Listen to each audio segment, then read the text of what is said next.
Bueno, bienvenidos a la clase 19. El tema de la clase de hoy, potencia versus eficiencia en máquinas cuánticas. Nosotros ya estudiamos este tema usando la máquina endorreversible de Curzon y Olborn. La idea es que según la termodinámica del libro de Fermi, la mejor eficiencia es la que corresponde a las máquinas que funcionan de manera reversible, pero eso normalmente requiere tiempos de funcionamiento muy largos porque las trayectorias reversibles, puesto que hay que darle tiempo equilibrado al sistema, típicamente son trayectorias con tiempos característicos extremadamente largos. Y en cambio, entonces, si uno quiere hacer una máquina que funcione con una potencia finita, tiene que sacrificar eficiencia y hay un compromiso óptimo que está dado por la máquina de Curzon y Olborn, en el que la eficiencia termina yendo como uno menos la raíz cuadrada de la temperatura fría sobre la temperatura caliente, que es estrictamente más chico que si fuera como uno menos el cociente de la temperatura fría y de la temperatura caliente, que es lo que dice el teorema de Carnot. El objetivo de esta clase y de la clase que viene es discutir si algún tipo de compromiso equivalente es necesario en máquinas cuánticas y, bueno, les adelanto cuál va a ser la conclusión. La conclusión es que sí, pero las máquinas cuánticas tienen un recurso, que es lo que se llama los atajos adiabáticos, que permiten mejorar muchísimo las condiciones de este compromiso. En realidad, los atajos adiabáticos existen también en máquinas clásicas, pero serían extremadamente difíciles de implementar, mientras que en una máquina cuántica la implementación es bastante natural, de manera que esto es, así como la vez pasada habíamos visto el láser sin inversión, como un recurso que tiene una máquina cuántica para extraer más energía de un reservorio que lo que traería la máquina clásica. También los atajos adiabáticos en la práctica son un recurso que tienen las máquinas cuánticas, que si bien hay siempre un sacrificio en términos de eficiencia para lograr una potencia finita, permiten aumentar mucho, los atajos adiabáticos permiten aumentar mucho la potencia para una eficiencia dada. Así que eso van a ser los temas de esta semana. Antes de empezar con las máquinas, puesto que básicamente todo el tema es, yo estoy en un estado A y quiero ir a un estado B y lo quiero hacer en el menor tiempo posible. O sea, siempre las cosas se reducen a eso. O sea, cómo ir de A a B lo más rápido posible. Entonces, antes de meternos directamente con las máquinas, vamos a ver dos resultados más generales, dos resultados de mecánica cuántica muy generales, que básicamente marcan la cancha, básicamente establecen los límites de lo que realmente se puede lograr con un sistema cuántico. Bueno, el primero de estos resultados es el límite de velocidad cuántico.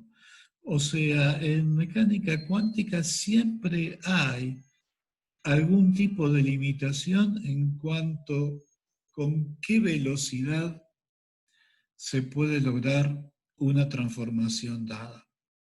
Históricamente la primera, pero que sigue siendo la más importante de esta familia de resultados, vamos a ver, no es que hay uno solo, es lo que se llama la cuarta relación de incerteza de Heisenberg, el delta T por delta E es mayor o igual que h barra. Que, bueno, como suele pasar con las relaciones de Heisenberg, hay muchas interpretaciones dando vueltas, pero cuando uno realmente lo quiere demostrar, no tiene más remedio que elegir una de estas interpretaciones acerca de qué es lo que significa delta E y delta T. Y básicamente lo que uno sí puede demostrar de una manera razonablemente sencilla es que si yo tengo una partícula que se propaga en una dimensión y el estado de esa partícula es un paquete de ondas, y ya me pregunto en qué momento la partícula va a atravesar un marcador puesto sobre la recta real, lo que veo es que no lo puedo predecir con certeza, que hay una cierta incerteza en el tiempo en el que la partícula va a pasar por esa marca en la recta real, y que esa incerteza tiene que ver con el ancho del paquete de ondas. Entonces se termina demostrando que efectivamente la incerteza en el tiempo en el que la partícula atraviesa una marca en la recta real por el ancho de banda del paquete, ¿no? Por la incerteza en energía. Y la energía básicamente acá es sinónimo de frecuencia. La incerteza entonces en cuanto a la frecuencia del paquete de ondas, ese producto tiene que ser mayor o igual que h bar.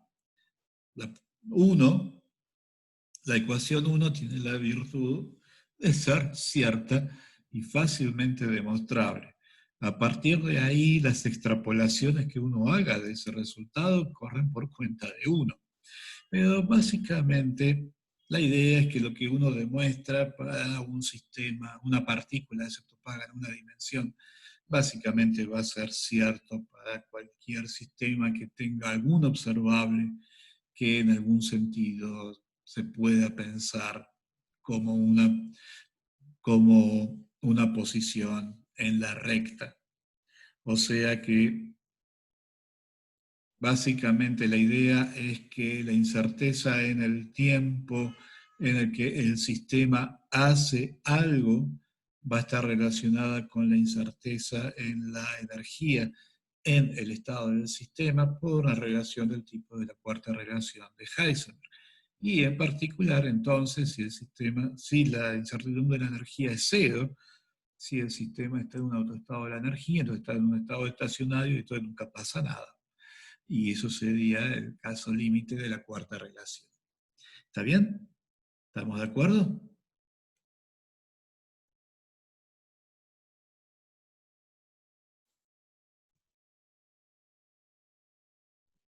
Después están las historias del debate entre Heisenberg y Bohr y todo eso, pero eso nos sacaría mucho de tema.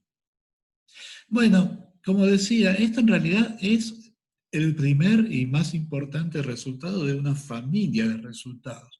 Una formulación un poquito más precisa de lo que se entiende por el límite de velocidad cuántico es este problema. Yo empiezo en un estado cualquiera, sí, que obviamente no va a ser un estado estacionario, el estado va a evolucionar con un hamiltoniano independiente del tiempo. O sea, estamos haciendo un problema muy básico. Y la pregunta es si como resultado de esta evolución puede llegar a un estado que sea ortogonal al estado original, o sea, el paso de una rotación de 90 grados.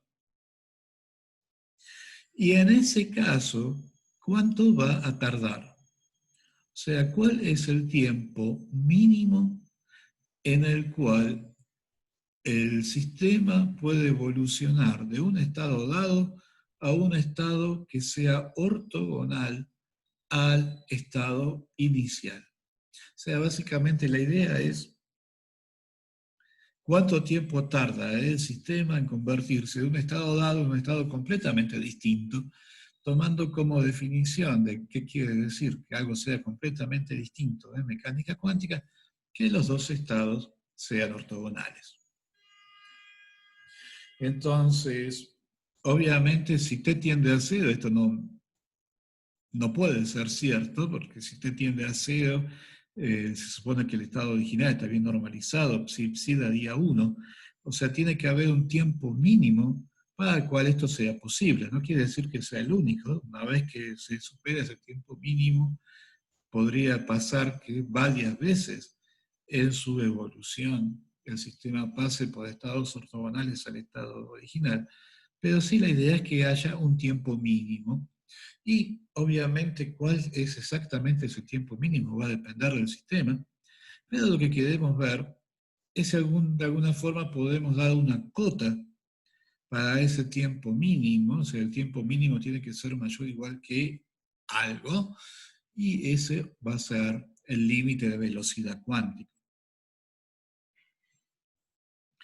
Y de vuelta, hay varias formulaciones de este problema, hay varias cotas que son más o menos precisas, pero para dar una idea del tipo de discusión que hay, vamos a ver una en particular que es particularmente simple. La idea es esta, ¿no? Si yo desarrollo este bracket en la base de autoestado del hamiltoniano, y acuérdense que estamos suponiendo un hamiltoniano independiente del tiempo, o sea, estamos en el caso más sencillito, o sea que hay una base y es la misma base para todo tiempo. Entonces, la identidad, este bracket se convierte en esta suma, donde aparecen entonces, acá, en realidad acá hay un typo, perdón, no lo había visto. Claro, esto, en realidad acá no, claro, una de las psi tiene que ser un E. Es el overlap entre psi y E. El caso es que de todas formas, fíjense, esto es un promedio de estos fasores con pesos que son números no negativos. Entonces, si yo desarrollo esto en parte real y parte imaginaria,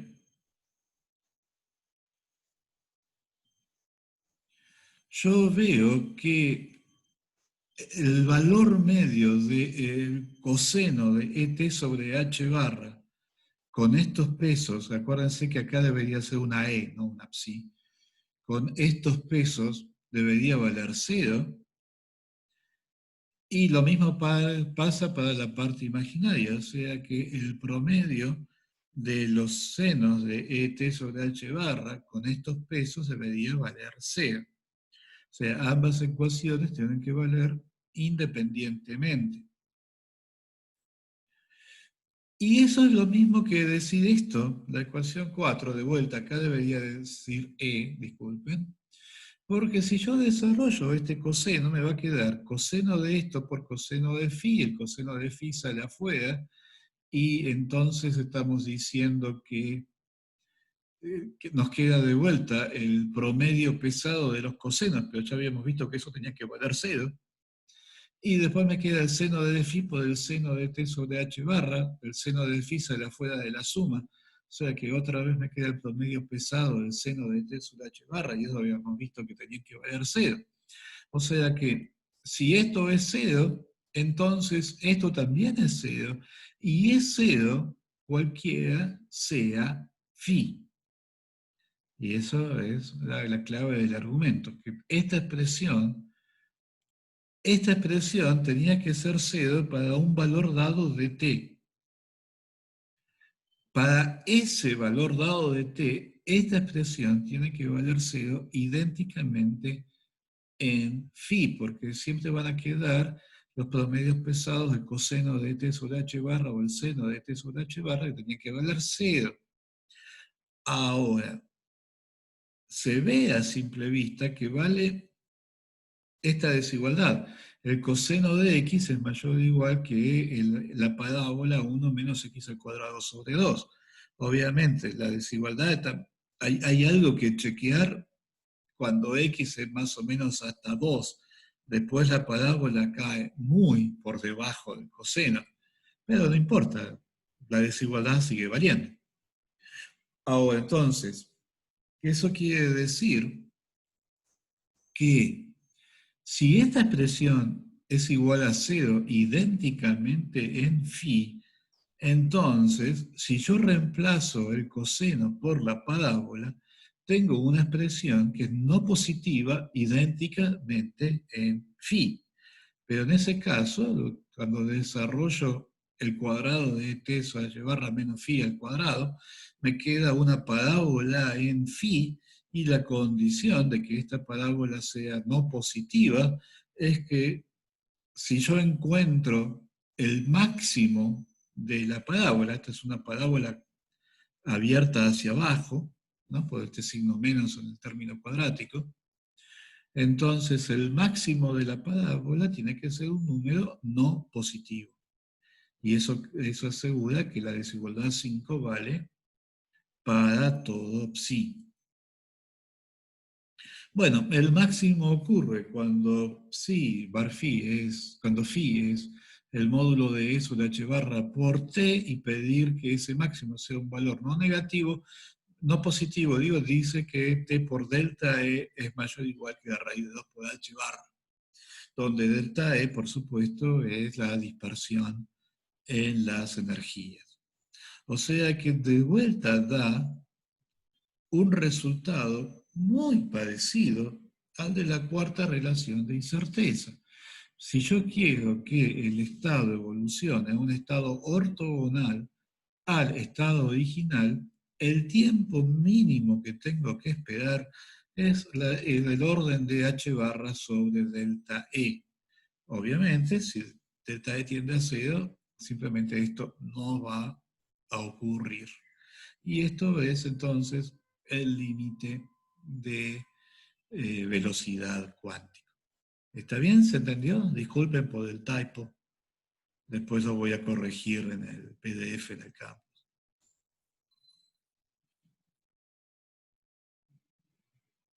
Bueno. El otro resultado, de vuelta, vamos a ver dos resultados generales de cuántica antes de empezar estrictamente a hablar de máquinas. El otro resultado es el llamado teorema adiabático. O sea, el teorema adiabático básicamente lo que dice es, hasta ahora el hamiltoniano es un hamiltoniano independiente del tiempo. Ahora vamos a pensar en una situación que está más cerca de lo que habíamos discutido en el contexto de las relaciones de trabajo cuánticas. O sea, una evolución unitaria generada por un hamiltoniano, pero con el hamiltoniano conteniendo un parámetro que depende del tiempo.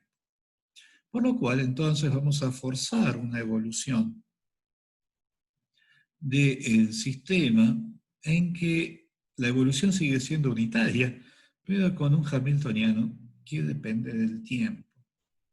Y entonces la pregunta es si hay algo parecido en cuántica a las transformaciones reversibles de la termodinámica. O sea, una transformación reversible en termodinámica es una transformación que es suficientemente lenta como para que el sistema tenga tiempo a relajar en cualquier momento de la evolución.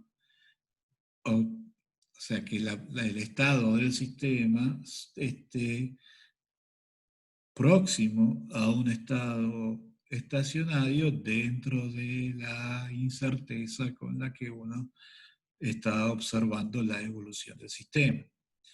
En el contexto de la mecánica cuántica, la situación es, yo ahora no tengo un hamiltoniano, tengo una familia de hamiltonianos parametrizada por este parámetro lambda que en la evolución real va a depender del tiempo.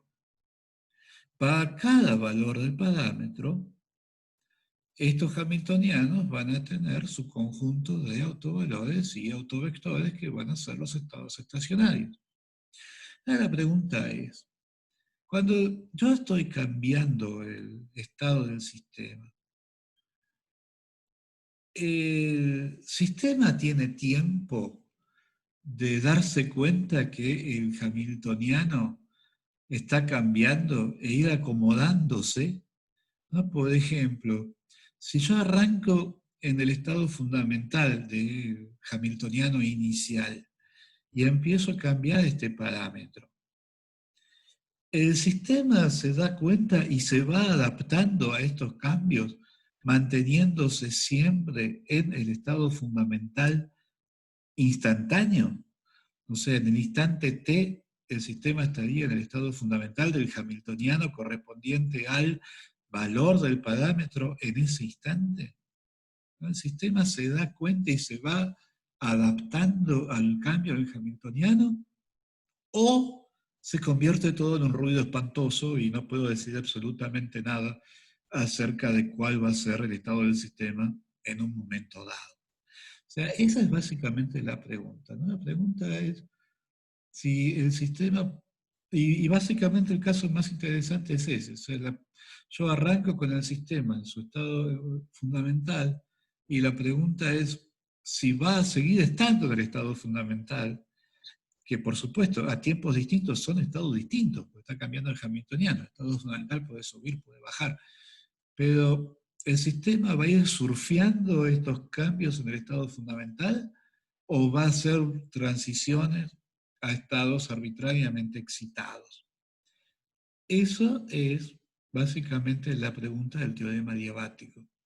Y la respuesta es que, como en termodinámica, si los cambios son suficientemente lentos, entonces efectivamente el sistema es capaz de surfear estos cambios, de manera que se mantiene siempre en el estado correspondiente en la base de autoestado del hamiltoniano, por más que en realidad la base es distinta de instante a instante, pero el sistema es capaz de ir surfeando estos cambios y si empieza en el fundamental, se mantiene siempre en el fundamental, aun cuando el estado fundamental podría ser del hamiltoniano final, podría ser radicalmente distinto al estado fundamental del hamiltoniano inicial.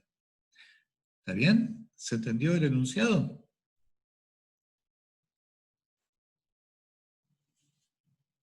¿No me están pudiendo seguir? Bueno, pues en realidad la demostración no es mucho más distinto de lo que acabamos de decir. O sea, esta es la situación, ¿no? En cada instante t, yo voy a tener estados n de t que diagonalizan el hamiltoniano en ese instante. Los n de t no son en absoluto una solución de una ecuación de movimiento, no son solución de la ecuación de Schrödinger. Esto, yo le saco una foto al hamiltoniano en el instante t, o si quieren lo congelo en el valor del parámetro correspondiente al instante t y lo diagonalizo. Dejo pasar un poco de tiempo, lo vuelvo a congelar y lo vuelvo a diagonalizar. No hay ninguna relación obvia entre los estados que diagonalizan el hamiltoniano en un momento dado y los que diagonalizan el hamiltoniano en otro. Excepto que si la evolución del hamiltoniano es continua, si yo tomo entonces los hamiltonianos correspondientes a dos a dos instantes próximos, si la evolución del hamiltoniano es continua y yo tomo los hamiltonianos correspondientes a t y t más diferencial de t, bueno, no van a ser tan distintos porque el hamiltoniano, la evolución es continua. Y entonces, si no son tan distintos, yo puedo pensar uno como una perturbación del otro. Y esa es la clave. O sea, Si yo estoy pensando el hamiltoniano en temas de t como una perturbación del hamiltoniano en t, ya estoy asumiendo que este h, bueno, acá estoy asumiendo simplemente eso, que la evolución, más que continua, que es diferenciable, pero para un físico eso es lo mismo.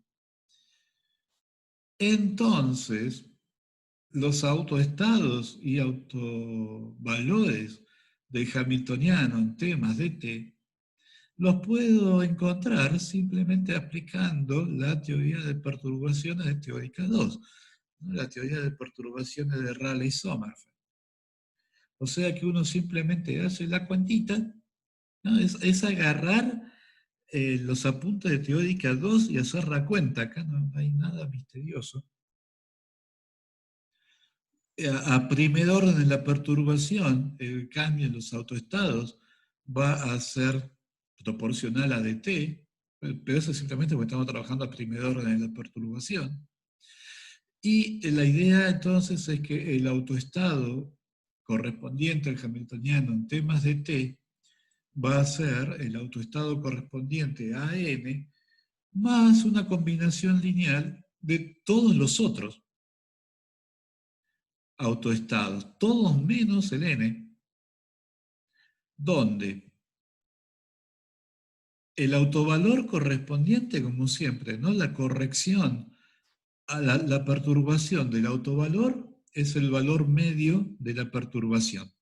La perturbación era h punto de t, acuérdense, h punto es un operador. O sea que el autoestado está dado por esto. Y estos coeficientes son este cociente. Entonces toda la gracia va a ser esta, ¿no? Cuando esto multiplicado por dt sea chico, sea cuanto la variación del hamiltoniano sea chica respecto de las diferencias entre los autoestados del hamiltoniano en cada instante, entonces estos coeficientes beta kn van a ser muy chiquitos. Y eso quiere decir que esencialmente el autoestado enésimo en instantes temas de t va a ser esencialmente el mismo estado que el enésimo en el instante t. Va a ir cambiando el autovalor correspondiente, pero el sistema va a ir surfeando, manteniéndose siempre. Si empieza en el séptimo estado, se va a mantener siempre en el séptimo estado. Entonces la gracia está siempre que el cambio en el hamiltoniano tiene que ser chico frente a los gaps entre los autoestados del hamiltoniano en cada instante. Y uno mira esto y ya se da cuenta que el problema que va a tener que mirar es cuando los autoestados se cruzan. O sea, cuando uno tiene un cruce de niveles, este numerador, este denominador se hace cero, y entonces no importa cuán despacio uno vaya, estos beta KN nunca van a ser, algunos no van a ser despreciables. O sea que acá se ve que el caso en que uno tiene que pisar con cuidado es cuando uno tiene un cruce de niveles. Si no, el teorema diabático le dice cuán lenta tiene que ser la transformación para garantizar que el sistema no realiza transiciones. Si empieza en el estado fundamental, va a seguir en el estado fundamental. Va a ser el estado fundamental de otro hamiltoniano, pero va a seguir siendo el estado fundamental. ¿Está bien? ¿Se está entendiendo?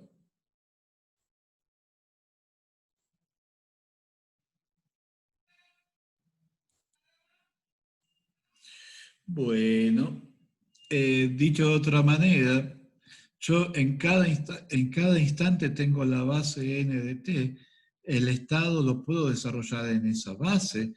Recuerden que los n de t no son soluciones de la ecuación de Schrödinger, por lo tanto, tampoco los c sub n. O sea, si quiero saber cómo evolucionan los c sub n, lo que tengo que hacer es meter esto en la ecuación de Schrödinger, pero tener en cuenta que acá tengo una dependencia con el tiempo y acá también.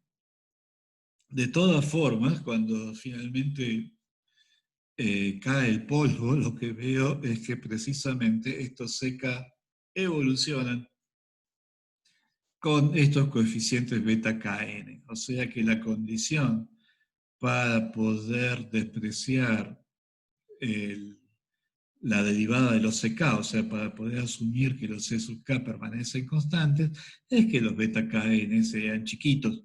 Y entonces yo vuelvo a lo que era la definición de los beta-KN y encuentro entonces que lo que necesito es que esta derivada, el valor medio de estos elementos de matriz de H puntos sean chicos respecto de el gap que ya tengo, el gap natural que tengo en el sistema.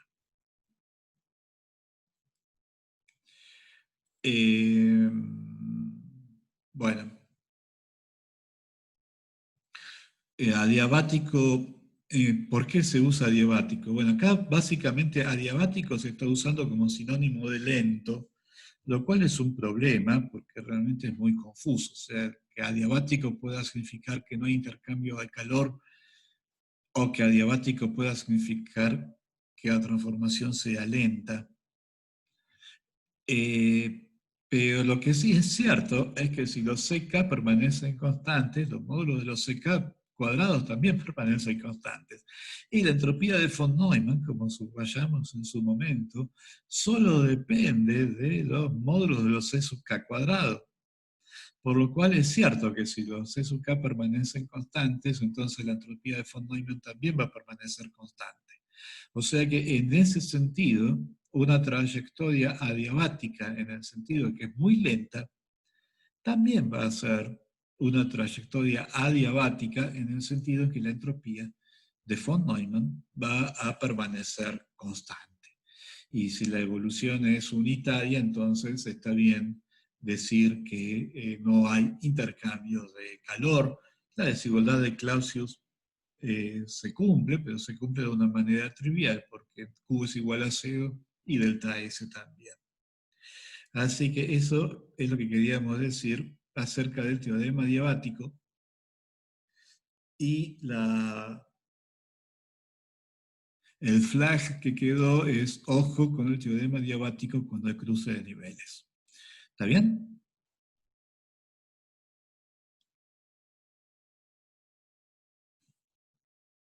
¿Un comentario acerca de esta parte?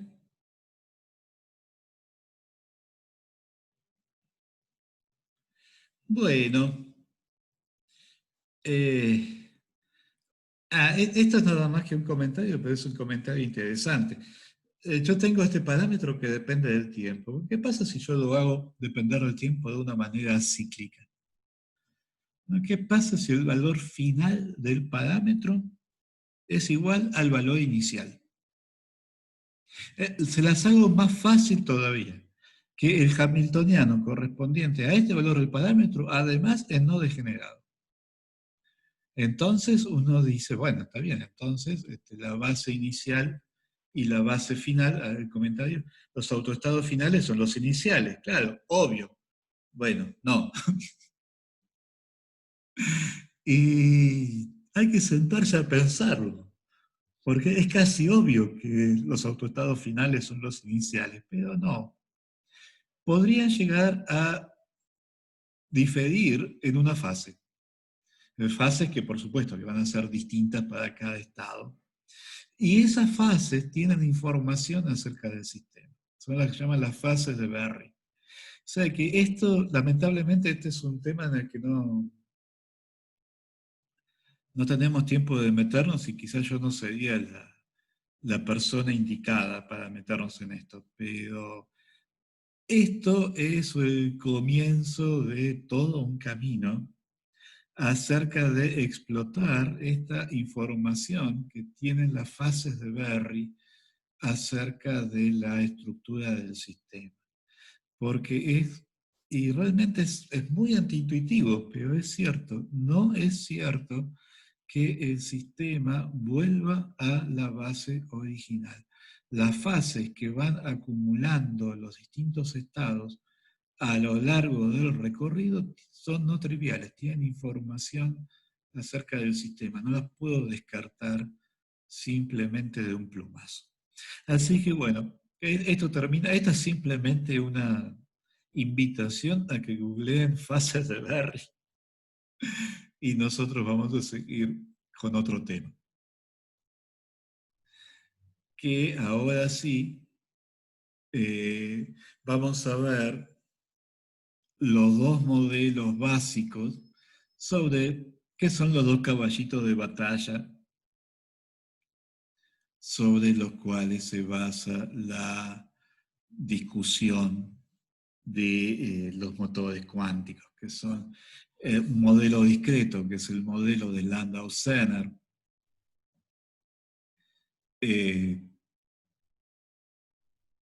y un modelo continuo, que es el oscilador, el ciclo Otto construido sobre un oscilador armónico. Entonces, primero vamos a ver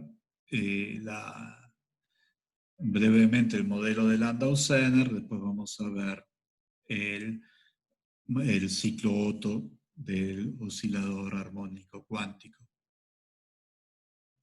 Es muy divertido cómo Zener consiguió meter el nombre en el modelo de Landau-Zener. O sea, en realidad es el modelo de Landau.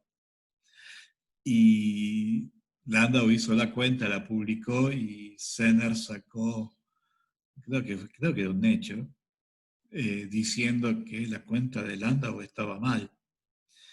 Y después se dio cuenta que lo que pasaba es que lo que Landau llamaba H es lo que en Occidente llamaban H barra. Y que en realidad toda la discrepancia estaba ahí. Entonces tuvo que publicar un segundo paper retractándose de haber dicho que la cuenta de Landau estaba mal. Pero a esta altura del partido la gente ya se había acostumbrado a llamar al modelo de Landau-Zener y el nombre quedó. Así que, de vuelta, el modelo de Landau-Zener es el caso típico en el que uno puede discutir concretamente las implicancias del teorema adiabático sobre un sistema con un espectro discreto. El sistema es simplemente un qubit, es un espinum medio que está sujeto a un campo magnético variable y entonces el hamiltoniano es simplemente el acoplamiento del momento dipolar del spin con el campo externo. Lo único que quedó del hamiltoniano es esto, y la forma en que varía el campo es, el campo empieza acá abajo, ¿no? Empieza con un BZ muy negativo, muy intenso y muy negativo, y un BX chiquito, y va a evolucionar de esta manera. BZ va a evolucionar de alguna forma en el tiempo, que va a pasar de ser muy negativo a muy positivo, mientras que Bx va a permanecer constante. La gracia, el motivo por el cual se agrega esta componente X del campo magnético es precisamente para que el campo magnético no se anule nunca. O sea, el campo magnético pasa de ser muy intenso y negativo en la dirección de Z a pasar a ser muy intenso y positivo en la dirección de Z. O sea, básicamente el campo se invierte, pero nunca vale cero.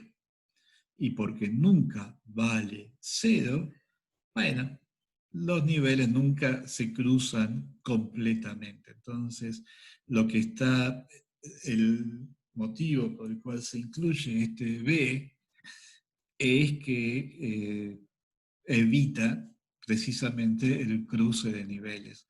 Siempre va a haber un gap entre el nivel fundamental y el nivel excitado.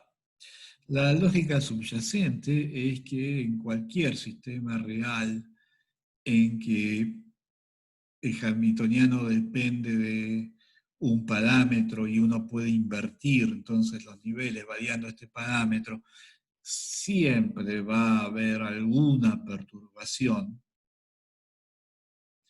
que va a cruzar estos dos niveles, ¿no? Lo que hace el Bx acopla el spin en el eje en la dirección positiva Z, lo acopla a la dirección negativa en Z. Funciona como una perturbación de el hamiltoniano que solo tiene campo en la dirección de Z.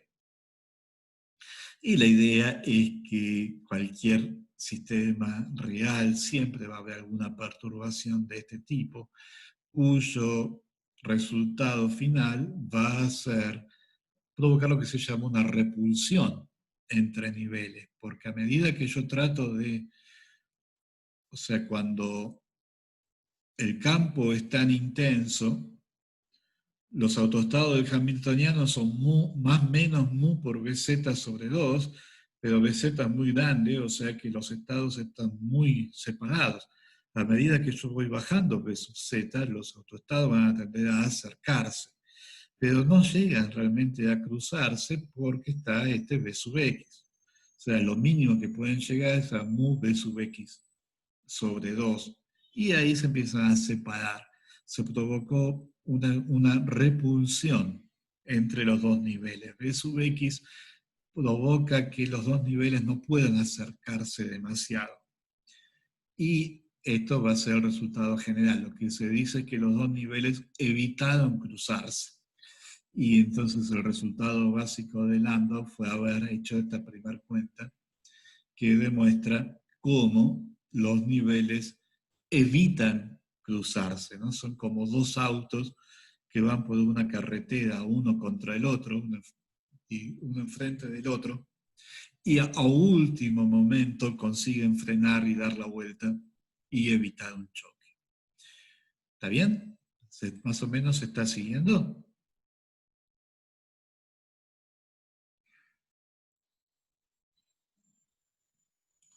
Bueno, entonces tenemos el hamiltoniano, que es solamente la parte del acoplamiento del spin, del momento magnético del spin con el campo externo. El campo externo que varía de esta forma. Y entonces tenemos un estado siempre excitado y un estado fundamental que nunca llegan a cruzarse, excepto que este estado fundamental, en el pasado remoto, el campo está apuntando hacia abajo en la dirección de X. Y en el hamiltoniano tenemos este signo menos, o sea que el estado de menor energía es el que el spin está alineado con el campo. Entonces, en el pasado lejano, este estado fundamental era tener el spin hacia abajo. Y en el futuro lejano, el estado fundamental es tener el spin hacia arriba. O sea, en algún momento de esta trayectoria, el estado rotó. Empezaba haciendo spin hacia abajo, termina haciendo spin hacia arriba. Esto es todo lo que hay en la discusión. O sea, el teorema diabático dice que no se producen transiciones. O sea que el sistema va surfeando los cambios en el hamiltoniano, entonces si empieza en el nivel más bajo, va a estar siempre en el nivel más bajo. Pero el nivel más bajo es distinto. O sea, el nivel más bajo va cambiando. Acá también.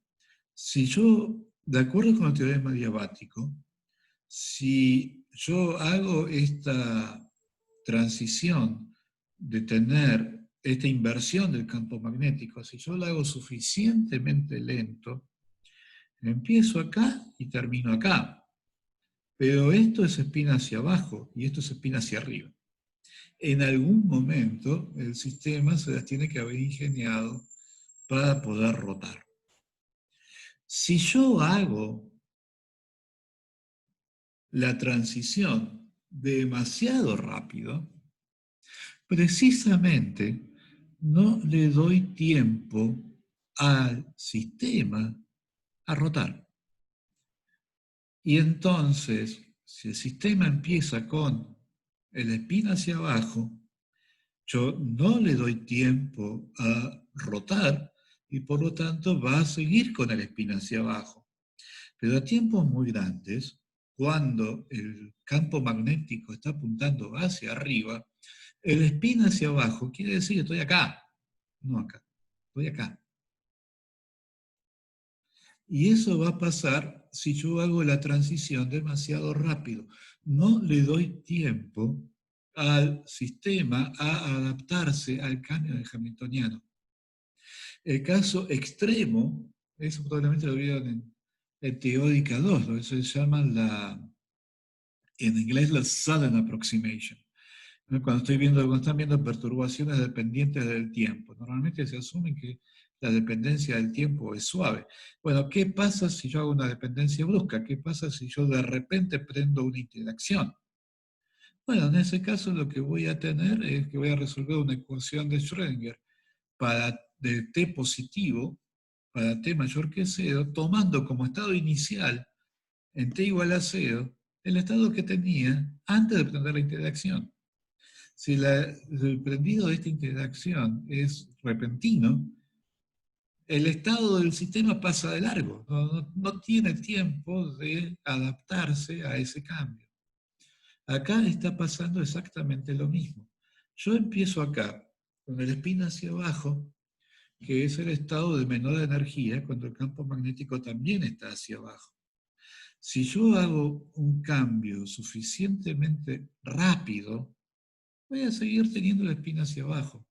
Y el spin hacia abajo ahora está acá, es el estado excitado. En cambio, si yo hago el cambio arbitrariamente lento, el sistema se da cuenta que está cambiando el hamiltoniano y va rotando de manera de estar siempre en el estado de menor energía.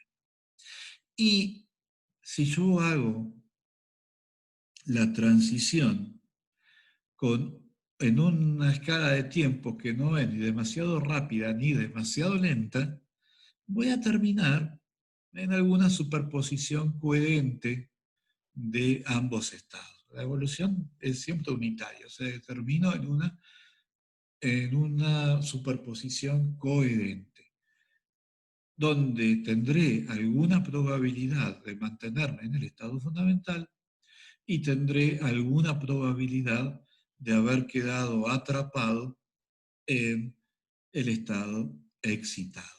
La cuenta que hizo Lando fue precisamente cuantificar cómo se da esta transición. O sea, cómo dependiendo del tiempo, para transiciones muy rápidas, casi toda la probabilidad va a estar acá y cómo esa probabilidad se va filtrando al estado fundamental a medida que la perturbación se va haciendo, la transición se va haciendo cada vez más lenta. O sea, el objetivo de Landau es precisamente estudiar qué pasa en el medio. Los casos extremos ya lo sabemos. Si es muy rápida, termino acá, y si es muy lenta, termino acá, si empecé acá. ¿Qué pasa en una transición en una escala de tiempo intermedia? ¿Está bien?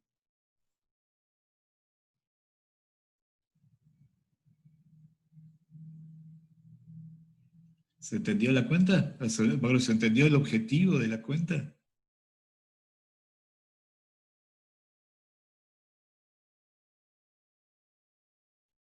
Bueno, la cuenta en sí es sencillita.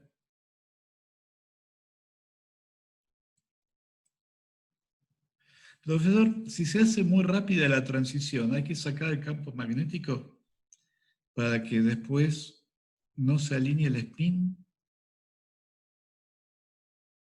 No. Vamos a ver qué pasa en el caso de una transición rápida, pero la verdad es que no entiendo la pregunta. Hay que sacar el campo magnético para que después no se alinee el spin. No entiendo la pregunta.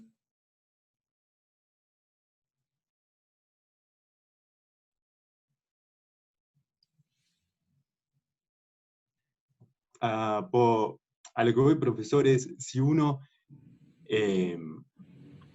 si uno, digamos, hace la transición muy rápida y pasa a tener el spin no cambia de estado, después habría que apagar el campo magnético para que el spin no se alinee en la dirección del campo. Bueno, no, la verdad que no nos interesa lo que pasa después. El estudio es simplemente si en esta transición, si el sistema va a seguir o no la inversión en el campo magnético. ¿Qué pasa después? No sé. Claro, está bien. Es otra historia. Y aquí dice, fíjate que hay dos campos magnéticos. O sea, está el campo, te referís al campo en la dirección X y al campo en la dirección Z. Lo que pasa es que acá el campo en la dirección Z es tanto más intenso que el campo en la dirección X que el campo en la dirección X ya no juega más. Realmente está pintado. Sí, el campo en la dirección X es importante acá, cuando el campo en la dirección Z se anula. Ahí sí es fundamental. Bueno,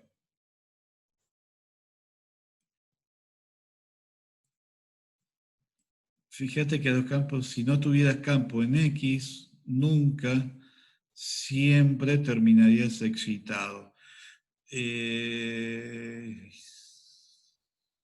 Y habría que hacer la cuenta. Habría que hacer la cuenta. Pero calculo que sí. O sea, sí. Es una de las consecuencias, es uno de los límites. Claro, es uno de los límites de la cuenta que hizo Landon. Bueno, no sé si no sería mejor ya hacer el recreo, pues se nos está haciendo las 3.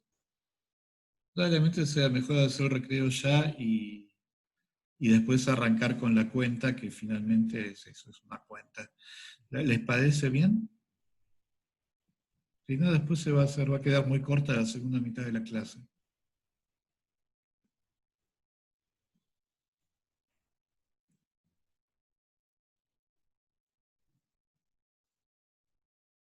Bueno, entonces hacemos eso. Paramos hasta el cuarto y después arrancamos con esta cuentita.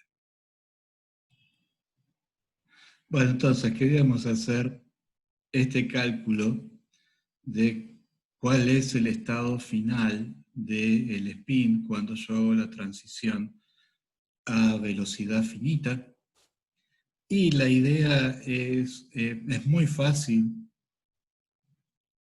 encontrar la base de autoestados instantáneos, ¿no? El autoestado en el instante t es simplemente ver cuál es la dirección en la que está apuntando el campo en ese momento. Así que instante a instante, la base de autoestados es esta.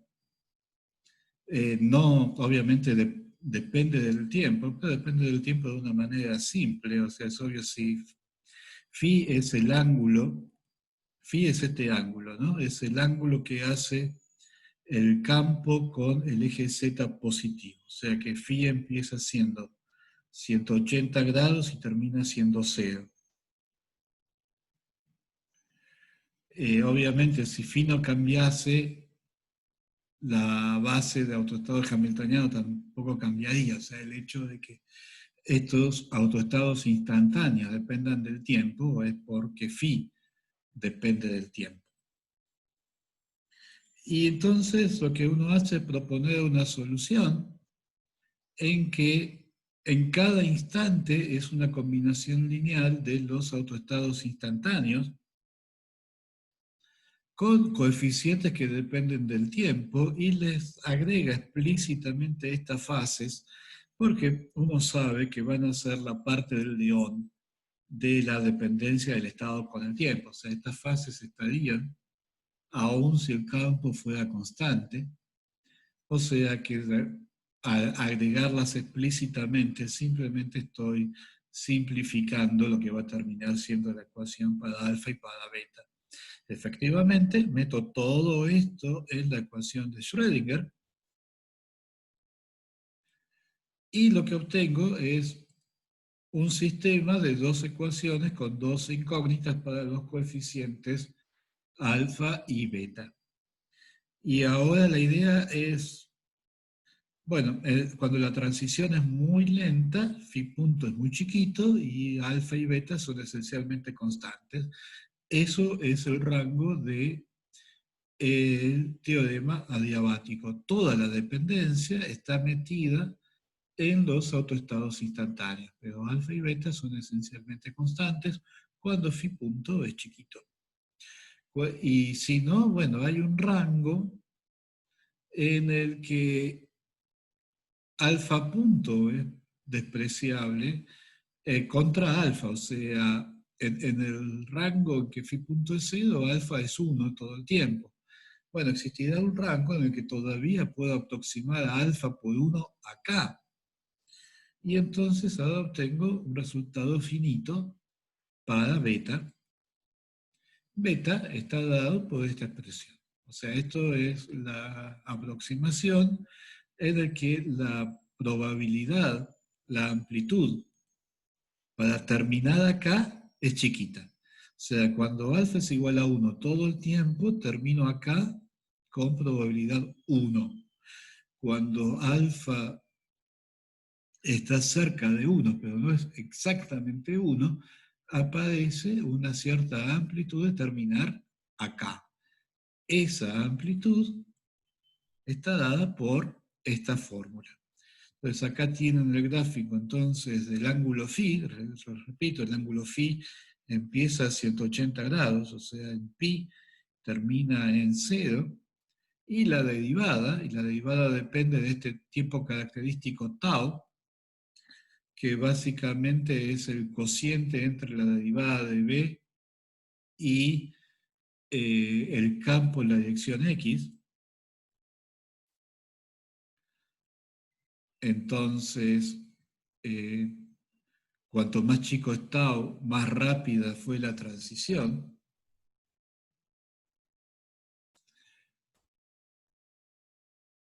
Tengo esta forma de campana. Está claro que esta forma de campana aproxima a una delta, o sea, todas las cosas interesantes que están pasando acá están pasando cerca de t igual a 0. Cerca de t igual a 0 yo siempre puedo hacer esta aproximación, aproximar la tangente de tau por este tau sobre t, y entonces cuando t es muy grande, positivo o negativo, la tangente de phi va a tender a 0 y phi va a tender a 0 o a pi. Cuando t tiende a 0, la tangente de phi diverge, lo cual quiere decir que phi vale pi sobre 2. Si yo aproximo entonces que la tangente de phi vale esto, phi punto entonces va a estar dado por la ecuación 20, y me queda que reemplazando 20 en 19, me queda una integral que yo puedo resolver por residuos. Y resolviendo la integral por residuos, encuentro esto. O sea, fíjense que una transición lenta corresponde a tau muy grande, y cuando tau es muy grande, efectivamente, la probabilidad, la amplitud para terminar en el estado equivocado, o sea, beta esencialmente es... hay una pregunta, si usé en algún lado que el protocolo es lineal. En la cuenta original de Landau sí, pero básicamente por este argumento de que todo lo que pasa que realmente importa está pasando cerca de t igual a 0. Entonces, efectivamente, Landau dice, bueno, como estoy mirando lo que pasa en un rango de tiempos acotado, en este rango de tiempo yo siempre puedo hacer la aproximación lineal. Pero después, viste, si no te gusta, peleate con Landau. Ese tipo de aproximaciones que este hombre solía hacer. Yo creo que se puede hacer mejor, pero en la cuenta original de Landau sí está hecho así. Bueno, decíamos, se ve que efectivamente cuando tau es grande, la probabilidad de terminar en el estado equivocado. O sea, si yo, si yo empecé acá, beta módulo de beta cuadrado, la probabilidad de terminar acá es exponencialmente chiquita, lo cual para un físico quiere decir es cero. Pero a medida que tau se va achicando, y bueno, esta probabilidad se está empezando a despertar. Y entonces vemos lo que tiene de lindo la cuenta de Landau es que permite ver claramente los límites del teorema adiabático. O sea, sabemos que si la evolución es extremadamente lenta, termino en el estado correcto. Está bien, pero ¿qué quiere decir extremadamente lento? Ahora tenemos una manera cuantitativa de poder decir cuán lenta tiene que ser la evolución para que la probabilidad de terminar en el estado equivocado sea despreciable. ¿Está bien? ¿Se entendió esto?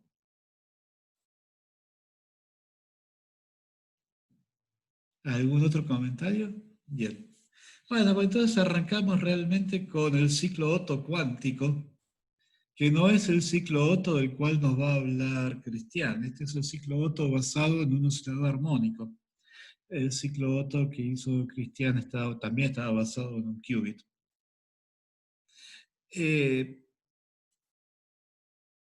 ciclo Otto cuántico, entonces, yo tengo, mi sistema es un oscilador armónico, y lo que va a hacer, lo que va a jugar el rol del volumen del sistema es la frecuencia, o sea, el potencial. ¿No? La idea es que si la frecuencia es muy grande, el potencial es muy apretado, digamos, la partícula no puede desviarse mucho del origen, mientras que si la frecuencia es más chica, pero fíjense que este es un gráfico en que este eje es la inversa de la frecuencia, o sea que acá estoy cuando la frecuencia es chica y estas son las frecuencias grandes. Digo, cuando la frecuencia es chica, la trampa se abre y entonces permito que la partícula se aleje del origen. Entonces la inversa de la frecuencia que define la trampa está jugando el rol del volumen y la temperatura es la temperatura. Entonces, el ciclo Otto va a tener 4 tiempos, por supuesto. Yo arranco con la trampa cerrada y en alguna temperatura en el sistema, y voy a abrir la trampa. Si estuviera en el límite adiabático, al abrir la trampa yo no cambiaría la distribución de estados, o sea, cambiaría la temperatura, de tal manera que el cociente entre el valor instantáneo de la frecuencia y la temperatura permanecería constante. O sea, si estoy en el tercer nivel y abro la trampa adiabáticamente, voy a seguir estando en el tercer nivel. Si empiezo acá, adiabáticamente termino acá. Pero si hago la apertura de la trampa, la hago a una velocidad finita, entonces empiezo a tener probabilidad de transición a estados más elevados. Y entonces, en vez de terminar acá, lo que sería el ciclo Otto ideal, termino acá arriba. Ciclo Otto real, termino acá arriba. Y eso significa que hay una absorción de calor que después yo no voy a poder recuperar como trabajo y por lo tanto va a matarme la eficiencia de la máquina. O sea, la máquina más eficiente va a ser efectivamente la ideal. Acá estoy gastando energía en excitar al sistema que después no me va a servir para nada porque de todas formas lo voy a enfriar al estado C. Toda esta energía extra que tuve que darle al sistema para excitar al estado, a un estado más alto, después simplemente la voy a ventear a la fuente fría y no me va a servir para hacer trabajo. O sea que, desde el punto de vista de la eficiencia, el hecho de que termino acá arriba y no acá es muy malo. ¿Está bien? ¿Se entiende? Después vamos a hacer la cuenta. Pero esa es la idea.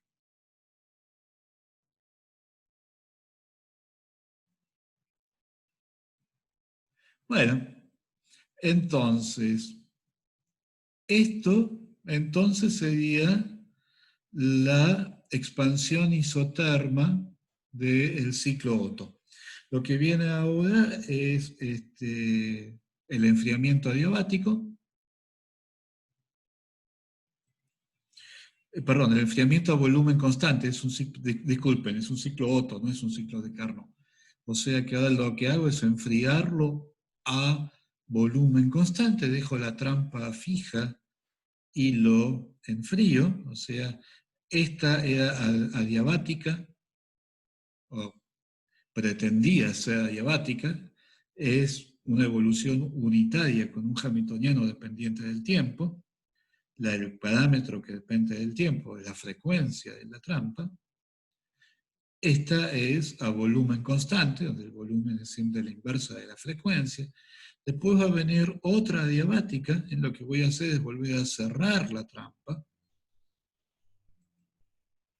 Y de vuelta, si lo hiciera realmente lentamente, terminaría acá abajo, pero no lo puedo, si lo hago a velocidad finita, es probable que excite al sistema, y entonces voy a terminar en algún punto por acá. Y finalmente el ciclo lo cierro con calentándolo nuevamente a volumen constante. O sea que termino el ciclo volviendo al estado A. Cuando uno hace realmente la cuenta, entonces, yo empiezo con un cierto número de ocupación, tengo una cierta cantidad de fonones en mi trampa, dado por la fórmula de Bose-Einstein, como siempre. Si esto fuera una transición realmente adiabática, terminaría con la misma cantidad de fonones. Otra energía, porque cambió la frecuencia de la trampa, pero la cantidad de fonones sería la misma. Y realizaría un cierto trabajo. De hecho, en la transición realmente adiabática, este factor Q, o sea, termino con un número de fonones. Si la transición hubiera sido realmente adiabática, el número de fonones hubiera sido igual, el número de fonones final hubiera sido igual al número de fonones inicial, y por lo tanto este factor Q valdría 1. O sea que esta Q me está midiendo cuánto le estoy pifiando a una transición adiabática.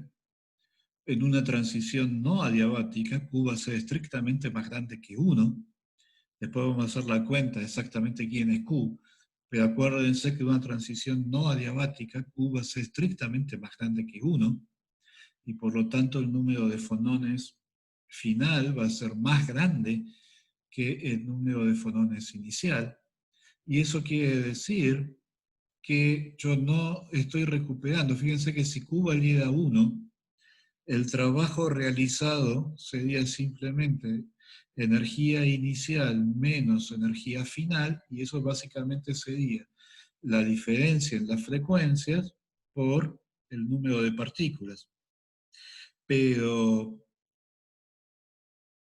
como el número de partículas final es más grande que el número de partículas inicial, ahora en vez de tener simplemente la diferencia de las frecuencias, tengo la diferencia de la frecuencia inicial menos Q por la frecuencia de B.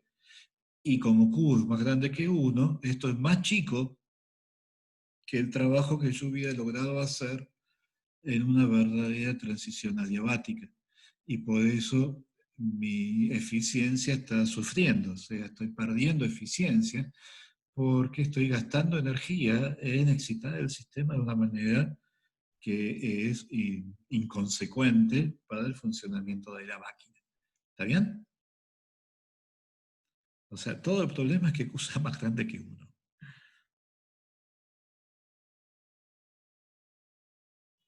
¿Bien? ¿Seguimos? Bien. Bueno,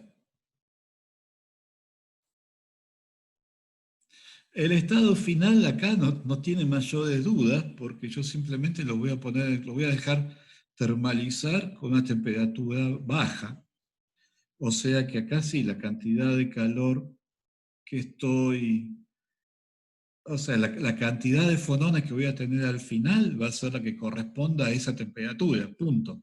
No, acá no hay ninguna ambigüedad, el calor que entregué a la fuente fría, entonces es la diferencia entre la energía en el punto B y la energía en el punto C. Nótese que, claro, el calor que estoy venteando es más que si la transición A-B fuera adiabática, precisamente porque Q es más grande que 1.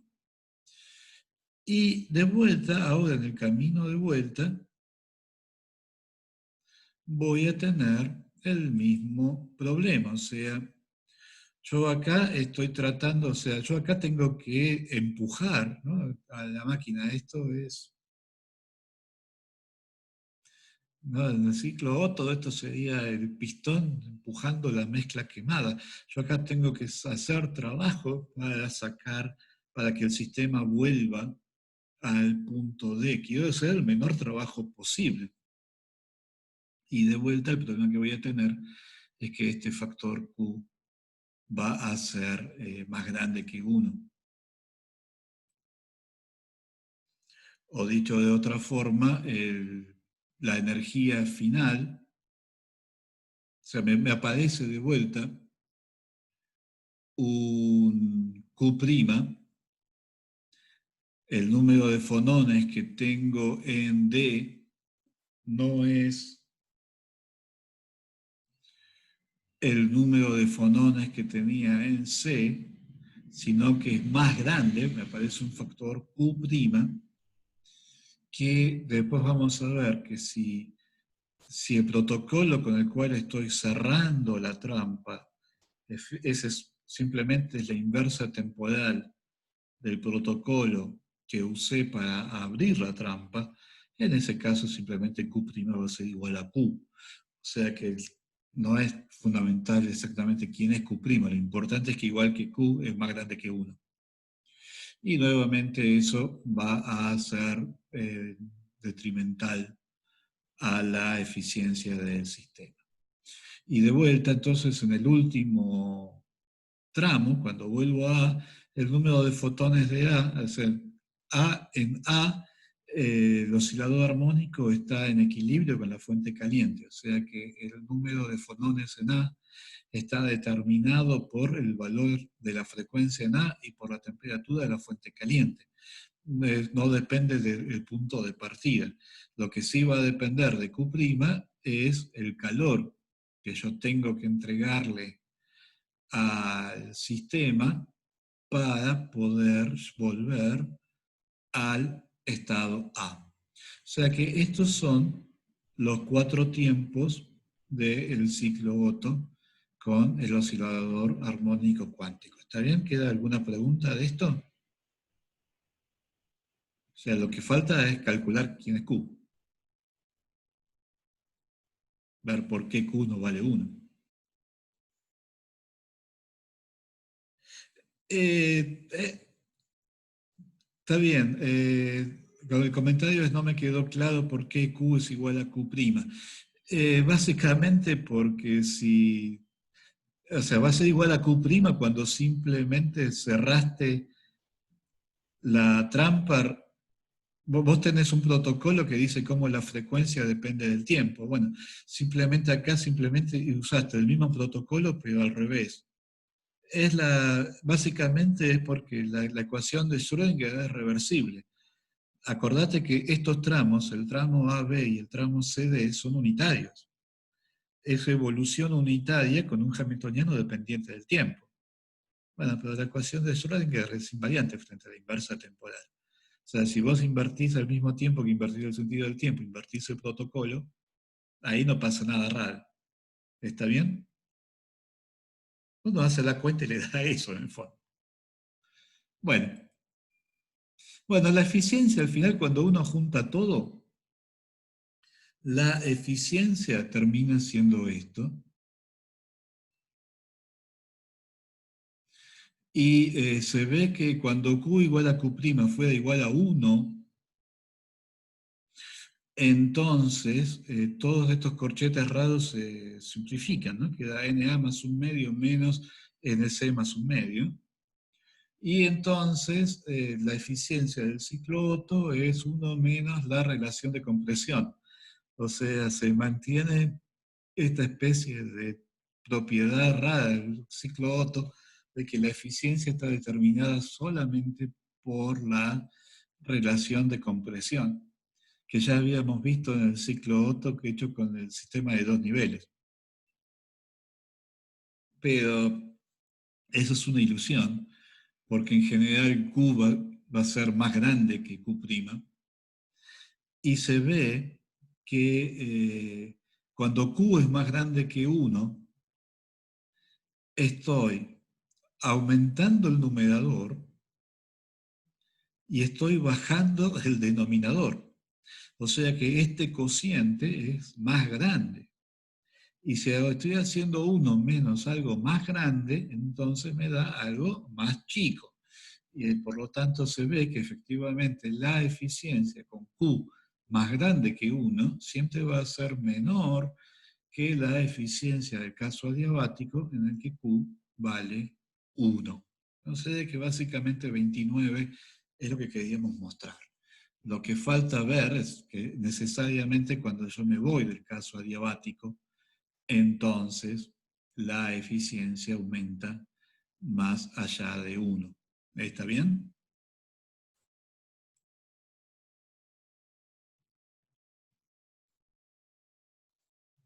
Ese es nuestro objetivo inmediato, porque Q tiene que ser más grande que 1 cuando me desvío de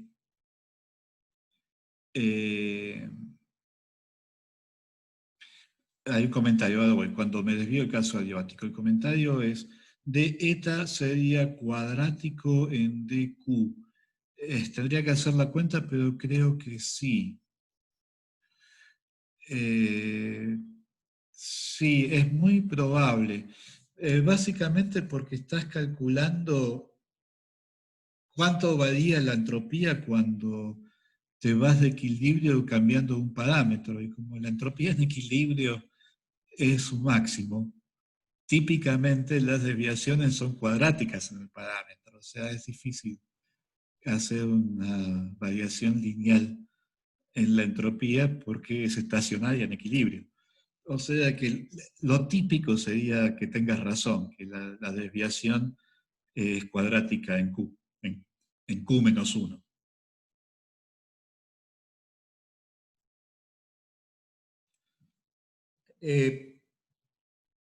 Bueno, entonces, ¿cómo hace uno para calcular efectivamente quién es Q? Bueno, tiene que resolver el problema. Es un problema lineal, con una frecuencia que depende del tiempo, pero sigue siendo un problema lineal. Los problemas lineales siempre se resuelven. O sea que es cómodo resolverlo en representación de Heisenberg, o sea, simplemente resolver la evolución de los operadores de Heisenberg de posición y momento del oscilador armónico, que obedecen la ecuación del oscilador armónico, solo que ahora la frecuencia depende del tiempo. Y ya sabemos cómo se resuelve esto. Yo hago, básicamente lo que voy a hacer es escribir X y P en términos de operadores de creación y destrucción. Lo hago para la condición inicial. Cuando lo hago para la condición inicial, acá sería T sub i nada más. y lo dejo evolucionar. Resuelvo la ecuación de Heisenberg. Y la solución de la ecuación de Heisenberg va a tener esta pinta. O sea, A0 y A0 son combinaciones lineales de las condiciones iniciales. Y por lo tanto son constantes. O sea, estos son los operadores. X y P son operadores. Los operadores son A y A'. F es lo que Dirac llamaría un C-number. Es simplemente la solución de esta ecuación. No cualquier solución. Es la solución que tiene estas condiciones de estos datos iniciales. Inicialmente, f de 0 es 1 sobre la raíz de 2 veces por la frecuencia, y f punto de 0 es menos i por la raíz de la frecuencia sobre 2. O sea, estas condiciones iniciales son las que me garantizan que efectivamente A y A' son los operadores de destrucción y de creación para el hamiltoniano inicial. Dejo que el tiempo evolucione. La F está completamente determinada por pedir que sea, perdón, estoy yendo al revés. La F está completamente determinada porque es la solución de esta ecuación con condiciones iniciales dadas. Cuando llego al final, tengo una alternativa. Cuando llego al final, tengo una alternativa. Por un lado, tengo esta representación de X y de P en términos de lo que valga F y F conjugado en el tiempo final. Cosa que la única forma de saberlo es agarrar y resolver la ecuación. Es una ecuación difícil, se resuelve numéricamente y ya está. O, esta es una de las posibilidades. Cuando llego al final, esto me da una representación para los operadores X y P en términos de los operadores de destrucción y de creación correspondientes al hamiltoniano inicial. O puedo hacer al final lo mismo que hice al principio. O sea, descomponer al hamiltoniano final en términos de, bueno, lo que se llaman los operadores que diagonalizan el hamiltoniano final, los operadores de destrucción y de creación al final. Que si yo comparo, fíjense que acá tengo una raíz de h barra o sobre m por f, y acá tengo raíz de h barra sobre m por 1 sobre la raíz de 2 omega b. O sea que mis dos descripciones serían la misma si ocurriese que yo resuelvo la ecuación y cuando llego al tiempo final, oh milagro, f de tf vale 1 sobre raíz de 2 veces omega b. El tema es que eso no pasa. Me podría permitir una fase todavía tengo esa libertad. Me podría permitir una fase. Tendría que ser un complejo de módulo 1 dividido raíz de 2 omega b. Si vas a eso, entonces mis dos descripciones de los operadores de creación y destrucción serían equivalentes. Pero eso pasa solamente en el límite adiabático. En general, no pasa. En general, f en el tiempo final no es simplemente 1 sobre raíz de 2 omega b por una fase. Y entonces, las dos descripciones que estoy haciendo no son equivalentes. ¿Cuál es el problema? Que cuando estoy hablando del número de partículas que tengo en el instante inicial, Básicamente estoy calculando el valor medio de adaga de seda por A de seda. Pero los que van a definir que es una partícula en el instante final son estos ADTF y ADAGA-DTF. O sea que cuando hablo del número de partículas en el instante final, estoy hablando del valor medio de ADAGA-DTF por ADTF.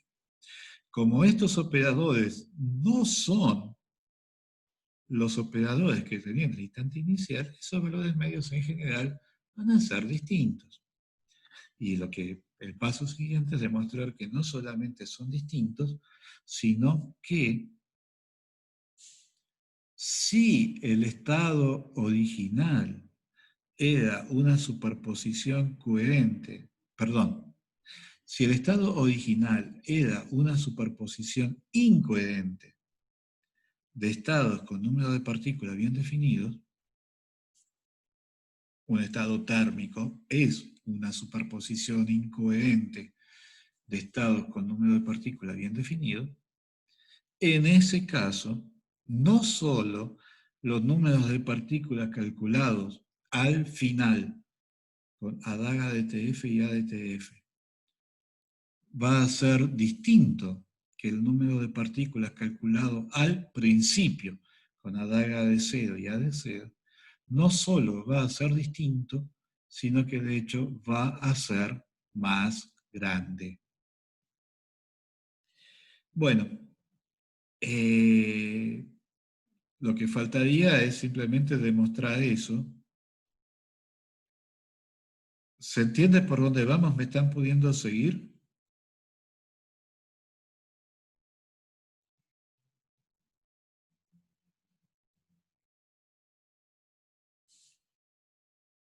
No es tan fácil, ¿no? Hay que acostumbrarse. Me perdí con qué queremos mostrar. ¿Me creéis que las partículas al final no son lo mismo que las partículas al principio? Bueno, lo que queremos mostrar es que al final tenés más partículas que al principio. O sea, puesto que los números, los operadores de números de partículas son distintos, no hay ningún motivo para que sean iguales. Lo que queremos mostrar es que no solo no son iguales, sino que de hecho el número de partículas final es más grande que el inicial. ¿Está bien? Bueno, como todo es lineal, hay una relación entre estos operadores de destrucción en el tiempo final y los operadores de creación en el tiempo inicial. Este tipo de transformación se llama una transformación de Bogoliubov. Y cuando uno hace la cuenta, o sea, ¿se acuerdan que yo sé cuánto vale los operadores X y P en el instante final? Es simplemente agarrar esta representación y seguir, no resolver la ecuación para las Fs hasta el tiempo final. Y me va a dar acá un número complejo. Listo, es eso. Y acá voy a tener otro número complejo para la derivada. O sea que yo sé quiénes son x de t y p de t en el instante final. Lo que hago es reescribirlos de esta manera. Entonces, bueno, a de tf va a ser alguna combinación de x en el tiempo final y p en el tiempo final. Uso la representación que ya tenía y eso me va a dar una representación de a de tf y adaga de tf en términos de la de cero y la daga de cero. O sea, básicamente estoy jugando con que todo es lineal. En prolijo las cuentas, al final del día lo que me va a quedar es este alfa y este beta. Con este alfa y este beta, ahora ya sé quién es el número de partículas al final. Es el valor medio de adaga DTF por el ADTF. Escribo esos dos operadores en términos de el A de 0 y la daga de 0 y simplemente calculo el valor medio. En un estado, fíjense que como el estado es, si empiezo con un estado con un número de partículas bien definido, ya sé que el valor medio de a cuadrado va a ser 0, porque de un lado voy a tener n, del otro lado voy a tener n menos 2. Y lo mismo va a pasar con el a daga de 0. O sea, el valor medio de a daga cuadrado va a valer 0. Cuando calculo este nuevo valor medio, los únicos dos valores medios que me tengo que preocupar son el que tienen a daga a. Ah, bueno, pero eso era el número de partículas al principio. O el que tiene a y a daga. Ah, bueno, pero el que tiene a daga lo uso el conmutador y lo convierto en a daga a.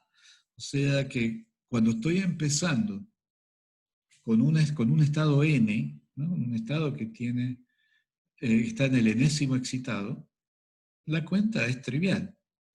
Si mi estado es una superposición incoherente de estados n, bueno, hago la cuenta para cada estado n y después sumo. El problema lo tendría si tuviera una superposición coherente. Si tengo una superposición coherente, bueno, no sé si es cierto que el valor medio de a cuadrado vale 0. Entonces, supongamos que tengo una superposición incoherente. En ese caso, la cuenta que les acabo de describir se puede hacer. Y el resultado es que, básicamente, el número de partículas al final es el número de partículas inicial más este factor. O sea que ven que efectivamente el número de partículas crece. Yo agrupo, leo de la definición que tenía antes quién es Q, y me da que Q efectivamente es 1 más algo que claramente es no negativo. O sea que efectivamente, cuando estoy empezando con un estado, con un número de partículas bien definido, o una superposición incoherente de estados con un número de partículas bien definido, necesariamente Q termina siendo más grande que 1. O sea que la pregunta ahora, ¿no? Este beta cuadrado está jugando el rol de la probabilidad de terminar el estado equivocado del Landau-Zener. Es la probabilidad de tener una excitación a un estado de energía más grande. O sea que lo que faltaría ver es que efectivamente beta tiende a 0 cuando la transición es muy lenta y viceversa, que a medida que la transición se va haciendo en un tiempo finito, este término en beta módulo de beta cuadrado se empieza a ser cada vez más importante y eso metida abajo la eficiencia de la máquina.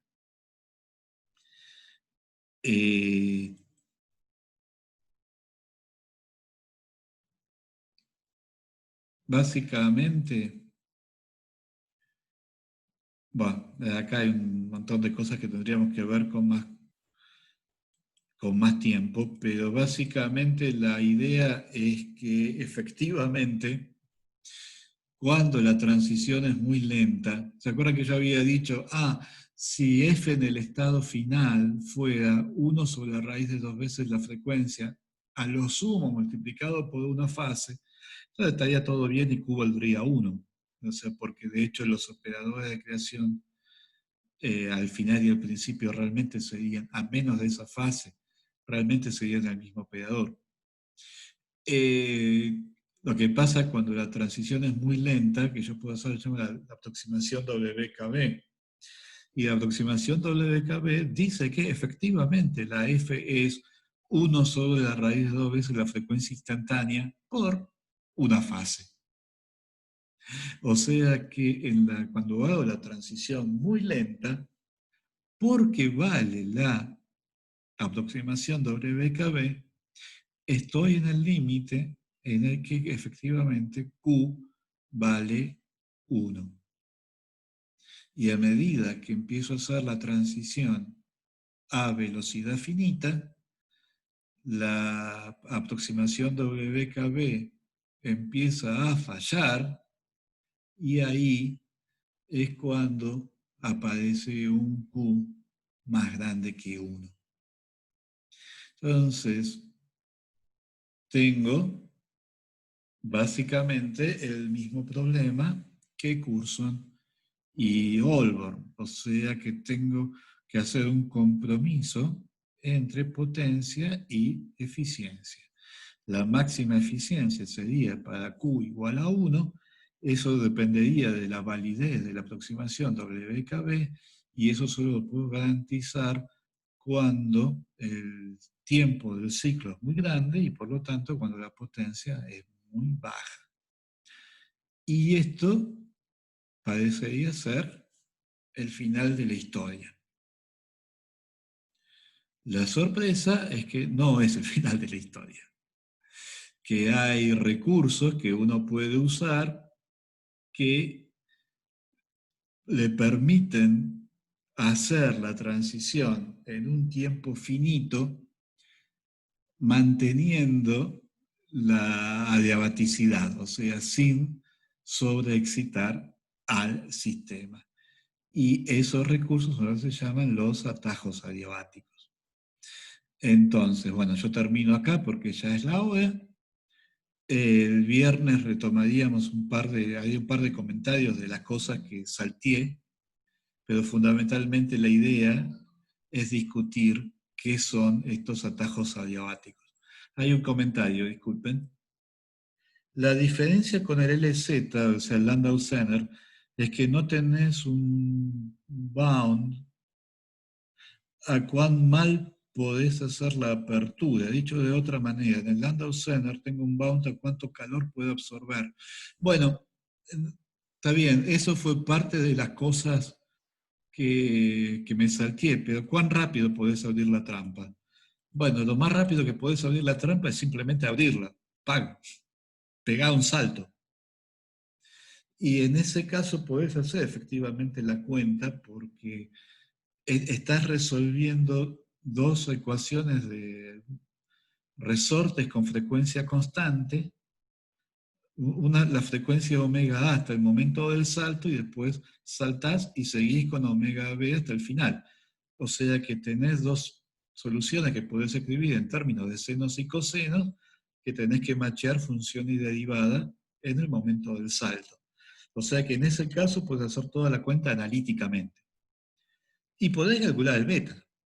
O sea, en algún sentido tu pregunta, ¿por cuánto la puedo fallar? Es esta ecuación 44. Esto es el beta que tenés en el caso de un salto. Y sería muy difícil que te dé un beta, creo que sería imposible tener un beta más grande que este. Se ve que, acá tenés el gráfico,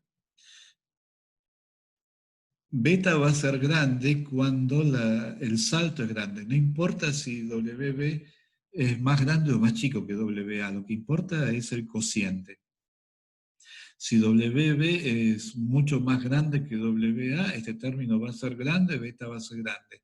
Si W es mucho más chico, este término va a ser grande. En cualquiera de los dos casos, el módulo de beta es grande. Y módulo de beta, obviamente, tiende a 0 cuando no hay salto. Cuando W es igual a WA, ahí no hay salto. O sea que la respuesta a tu pregunta, ¿no? Si tenés algún límite en cuán mal te puede ir, bueno, esa es la ecuación 44. Me da la sensación de que no hay un límite para beta, o sea, digo, para protocolos arbitrarios.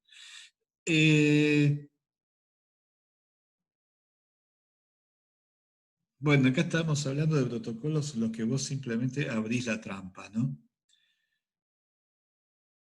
Claro, yo estoy asumiendo eso, que al menos la trampa la estás abriendo de una manera monótona. En ese caso yo diría que es muy probable que 44 sea el límite. Si vos vas a irte, ¿viste? Vas a hacer cualquier cosa con la frecuencia, la vas a estar subiendo y bajando, la haces negativa y después la volvés a subir. Bueno, ahí no sé. Este, pero medio hace trampa. Bueno, entonces, el viernes vamos a retomar un poquito, pero fundamentalmente lo que nos va a importar es ver cómo uno puede tomar un atajo, ¿no? O sea, ir de A hasta B y llegar a B en un tiempo finito, en vez de tener que ir haciendo todo el camino lento. Así que, si no hay más preguntas, nos vemos el viernes, ¿está bien? Y acuérdense que el viernes tenemos la charla de Cristiana Schmigelo y que va a estar buenísima.